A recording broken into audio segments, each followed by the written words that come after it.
জুলাই সনদ পুঙ্খানুপুঙ্খভাবে বাস্তবায়ন করতে হবে বললেন মামুনুল হক। বিস্তারিত সংবাদ। খেলাফত মজলিসের আমির মাওলানা মামুনুল হক বলেছেন, জাতীয় সংসদ নির্বাচনের আগে জুলাই সনদের গণভোট বাস্তবায়ন করতে হবে। আমরা মনে করি, জুলাই সনদের ফসল ঘরে তুলতে না পারলে বাংলার মানুষ অর্জিত স্বাধীনতা আবার হাতছাড়া করবে। পরিষ্কার ভাষায় আমরা বলে দিতে চাই, জুলাই সনদ পুঙ্খানুপুঙ্খভাবে বাস্তবায়ন করতে হবে। জুলাই সনদের আইনি ভিত্তি প্রদান করতে হবে। আজ শনিবার বেলা ১টার দিকে ময়মনসিংহের হালুয়াঘাট উপজেলার সরকারি আদর্শ উচ্চ বিদ্যালয় মাঠে খেলাফত মজলিস আয়োজিত গণসমাবেশে প্রধান অতিথির বক্তব্যে তিনি একথা বলেন। মামুনুল হক বলেন, বৃষ্টির মধ্যে আপনাদের উপস্থিতি প্রমাণ করে হালুয়াঘাটের মাটি ইসলামের ঘাঁটি।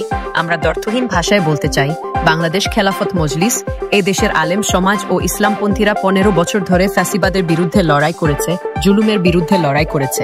খেলাফত মজলিসের নেতা কর্মীরা শেখ হাসিনার জুলুম ও নির্যাতনের টার্গেটে পরিণত হয়েছিল। আমরা ২০১৩ সালে শাপলা চত্বরে জীবন দিয়েছি। ২০২১ সালে আন্দোলনে জালিমের বুলেটের সামনে বুক চিতিয়ে দাঁড়িয়েছি।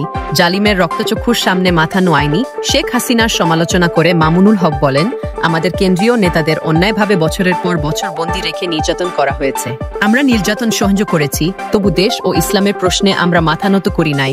দেশ, স্বাধীনতা ও ইসলামের প্রশ্নে আমরা কোনো অপশক্তির সামনে মাথা নত করব না, ইনশাআল্লাহ।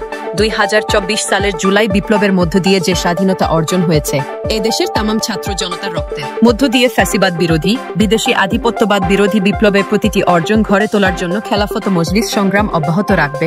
পরে বেলা ২:৩০টার দিকে জেলার ফুলপুর সরকারি কলেজ মাঠে ৫ দফা দাবিতে আয়োজিত গণসমাবেশে প্রধান অতিথির বক্তব্য দেন মামুনুল হক।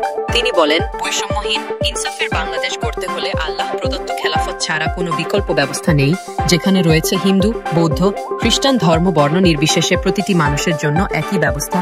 জুলাই বিপ্লব ইসলামী বিপ্লবের পূর্বাভাস ছিল। আগামীর বাংলাদেশ ইসলাম ও খেলাফতের বাংলাদেশ।